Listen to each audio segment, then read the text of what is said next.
It's been a crazy month, real crazy month. On Thursday, January 14th of this year, there was a helicopter crash off the coast of the North Shore. On Wednesday, when they were writing the flight schedule for that day, they come down to my shop. They're like, "Hey, I know you're supposed to fly tomorrow. Someone else needs this flight so that they can get fully night qualified." So they're like, "You're not flying tomorrow." So, all right, cool. So until Wednesday, the day before that crash, I was supposed to be on that flight. Thank God I wasn't. It was rough. It was me trying to figure out why not, what, and I'm still working through that. But in that tragedy, it's amazing how God can still work through you. During that, I had a lot of opportunities to share my faith, share about the love, share about the strength, and I would go around, I'd hang out at the barracks, we had meetings every day at the chapel, go to the chapel, I would keep my cool, stay strong in front of everyone. And the number one question I got asked is, how are you making it through this? How come you're not taking it like a lot of other people are taking it? And in that gave me an opportunity to share a lot about how I got peace from God. I have strength, that God gives me strength. He's the one who's allowing me to get through this. And it's crazy how when tragedy happens like that and a lot of stuff gets taken from you, like something gets taken from you like that, there's a lot of non-believers that look for something. They need something to fill that void. So I would share on a daily basis, every other day. I'd get groups of people together to share, like, this is how I'm making it through it. This is how you can make it through it. This is where I'm getting my strength from. This is where I draw my strength from. And a big one was, well, how do you make it through this? And the answer to that, I don't have an honest answer to that. I told him, I was like, I don't know. I look to God every day, and I get through one day at a time. And it helped out a lot of people. I didn't really realize how many people that I actually helped out or that I had an impact on, because I was just doing it because I thought that was the right thing to do. I didn't realize that people were actually listening, and I wasn't just there for a shoulder to cry on. I was there, and people were receiving, and people were actually listening, and I didn't realize that until a couple weeks later. We had the memorial. We made it through the memorial, still going through, trying to deal with all this stuff. Today, like the week after the memorial, the commanding officer comes to me and is like, "Sergeant Davis, it's time to start flying again." Whoa, time out. What do you mean start flying again? He's like, "All right, well, we're going to go the rest of this week. We're going to do maintenance. We're going to start on all this. And the week after, we're going to start flying again." And I was like, "Sir, calm down. I don't know if I'm ready for that." He's like, "Listen, you're the senior crew chief here now. I want you to go on the first flight.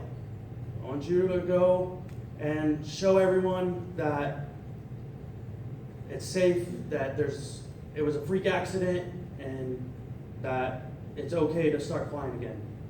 I was like, I'll have to get back with you in a few days.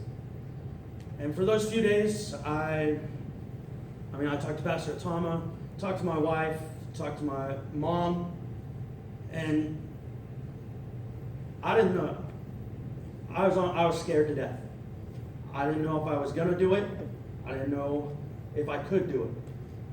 So finally, I convinced myself. I'm like, all right, I'm gonna do this. I'm gonna do it. So I go back upstairs. tell him, I'm like, all right, I'll go on the first flight. And even when I said that, I was like, I still don't know about this. Pastor Thomas texts me every day, like, are you going to do it? Are you going to do it? I'm like, I don't know. I don't know. I don't know. So Thursday comes, and I show up at work, and I start getting the plane ready to go fly. Pre-flight, looking at everything. And even during that, I'm like, about 3 or 4 different times, like, nope, I'm done. I'm not doing it. Can't do it. This is too much. So I went out, went back. I sat by the bay. Our helicopter's back up to the bay. I just sat on a rock by the bay, and I prayed. Like, give me strength to do this. Give me peace of mind.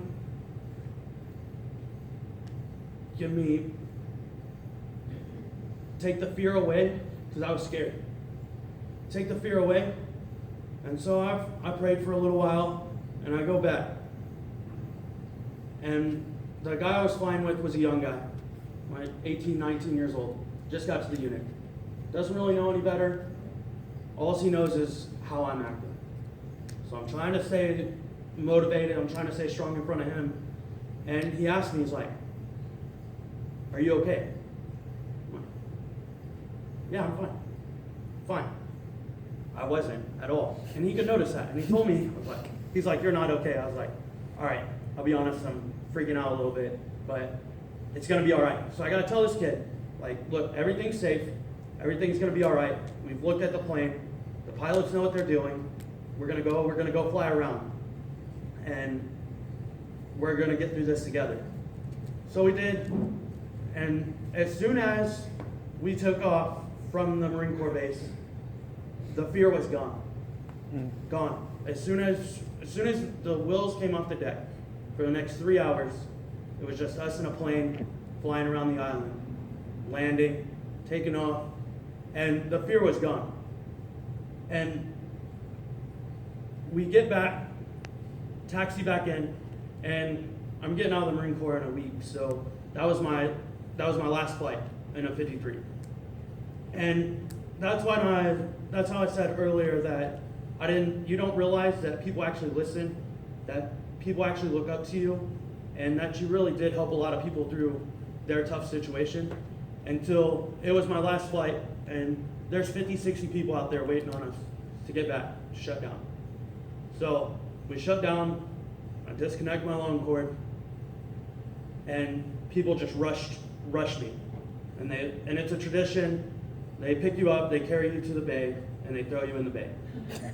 So I went in the bay, went for a swim, and when I get out of the water, that's when I realized how many people actually looked up to me, how many people I actually helped, because they're all saying, "Hey, thanks. I don't know how I would have made it through this situation without you. You really helped me out a lot." But I get done with all that, and I start thinking about the last flight and how scared I was, how fearful I was. And I'm glad now that I did, looking back on it, I'm glad I went on the last flight. I'm glad I didn't decide not to, because it was my last chance to fly. So I'd have gone through the rest of my life thinking, like, should I have gone on that last flight? Should I have done it? Why didn't I do it? But I did it, and I'm glad I did. I overcame that fear. I don't have to look back on that. I can say that I stopped flying on my terms. I chose to stop flying, not a circumstance. A circumstance didn't cause me to stop flying. So that's what I have, and I encourage you, if you're scared of something, conquer your fear. Amen.